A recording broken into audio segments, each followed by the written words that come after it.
Well, in your written statement, you say, now is not the time to pull back on masking, physical distancing, and avoiding congregate settings. When is the time? When do Americans get their freedom back? Can you put your microphone on, please? Sorry.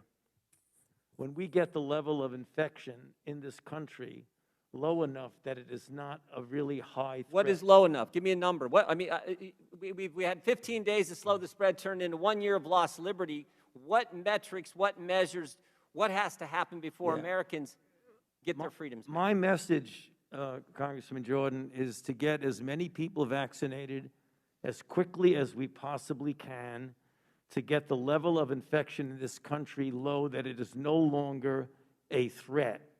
That is when. And I believe when that happens, you will see. What determines when?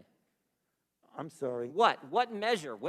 I mean, are we just going to continue this forever, or when do we get to the point? What measure? What standard? What objective outcome do we have to reach before Americans get their liberty and freedoms back?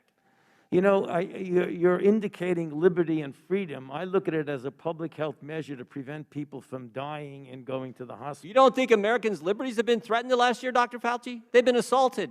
Their liberties have. I don't look at this as a liberty thing, Congressman Jordan. Well, that's I look at obvious. this as a public health thing. But I disagree with you on that. You think the Constitution is suspended during a virus, during a pandemic? It's certainly not. This will end for sure when we get the level of infection very low. It is now at such a high level, there's a threat again of major surges. Dr. Fauci, over the last year, Americans' First Amendment rights have been completely attacked.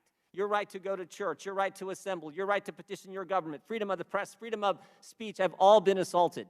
I mean, for a year now, Americans haven't been able to go to church. Even today, when they go to church, they're limited in the size of worshipers who can meet. Your right to assemble? Oh, my goodness.